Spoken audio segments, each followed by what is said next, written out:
Hello and welcome back to the Spiritual Gangster Podcast. I'm your host, Amanda Pieraldi, and today I want to talk about something that I think gets misunderstood a lot, especially in the personal growth and spiritual communities. And that is the difference between being emotionally resilient and spiritually bypassing your emotions. At first glance, they can look very similar. Both might involve staying calm. Both might involve choosing peace. Both might involve letting go of things.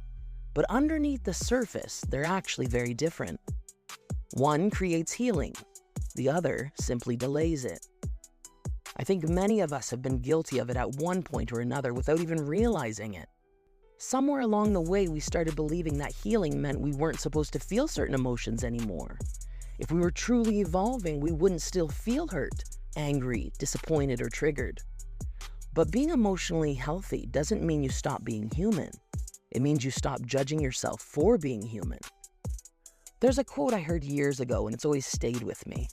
You have to feel it to heal it. The problem is that feeling emotions is uncomfortable. They're messy. They don't fit neatly into our schedules. Sometimes they show up months or even years after we thought we've moved on. Instead of sitting with them, we try to outsmart them. We distract ourselves, stay busy, convince ourselves we're over it, or immediately search for the lesson before we've even acknowledged the pain. We tell ourselves things like, everything happens for a reason. It could be worse. Or I'm choosing positivity. There's wisdom in those statements, but timing matters. Sometimes people don't need a silver lining. Sometimes they simply need permission to say, this really hurt. Emotional resilience isn't pretending you're okay. It's being honest about where you are. Resilience isn't pretending the storm isn't happening. It's trusting that you'll make it through the storm without abandoning yourself in the process. When I think about grief, one of the biggest misconceptions is that it eventually disappears. And I don't think it does. I think it changes, and I think it softens. Grief isn't something to fix. It's evidence that love mattered. The same is true for so many emotions. Anger tells us a boundary was crossed. Disappointment reminds us that something mattered. Fear points towards uncertainty. Sadness often reflects loss. None of those emotions are wrong. They're messengers. The problem comes when we either ignore the message or let the messenger move in permanently. Emotional resilience is learning to listen without allowing the emotion to become your identity. I feel angry is very different than I'm an angry person. Another place spiritual bypassing shows up is forgiveness. People often feel pressure to forgive quickly, almost as though forgiveness is proof that they've healed. But forgiveness isn't a race. Sometimes before forgiveness comes truth. Sometimes before compassion comes healthy anger. Sometimes before peace comes boundaries. One of the biggest lessons I've learned is that two things can be true at the same time.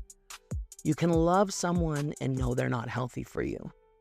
You can be grateful for what an experience taught you while still wishing you had never gone through it. You can miss someone and know your life is better without them in it. You can forgive without inviting someone back into your life. Life isn't black and white. Healing isn't black and white. Human beings are wonderfully complex. Instead of asking, should I be over this by now? Maybe ask, what is this emotion trying to teach me? Instead of asking, why am I still feeling this? Ask, what do I need today? Healing grows far better in compassion than it ever does in shame. One of the strongest people you'll ever meet isn't the person who never cries. It's the person who's willing to cry and still keep showing up. The person who allows themselves to grieve without giving up on joy. The person who experiences heartbreak without deciding that they'll never love again. That is resilience. Not emotional perfection, emotional honesty. Our emotions move much more freely when we stop fighting them. It's often our resistance that keeps them stuck. So if you're carrying something heavy today, stop asking yourself how quickly you can get over it. Instead, ask yourself, how can I support myself through this? Healing isn't about forcing yourself to feel better. It's about learning to be kinder to yourself while you don't. And ironically, that's usually when the healing begins. So if there's one thing I hope you take away from today's episode, it's this. Emotional resilience isn't the ability to avoid difficult emotions. It's the willingness to stay connected to yourself while you're experiencing them. You don't have to choose between being resilient and being honest. You can be both. You can cry and still be strong. You can be hopeful while acknowledging that something hurts. You can believe in healing without pretending you're already there. Your emotions don't make you weak. They make you human. And learning to hold them with compassion instead of judgment might just be one of the most resilient things you'll ever do.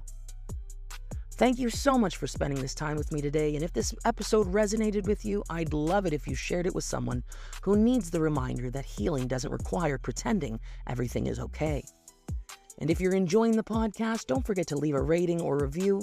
It truly helps more people discover these conversations. Until next time, protect your peace, trust your intuition, and keep living like the spiritual gangsters you are.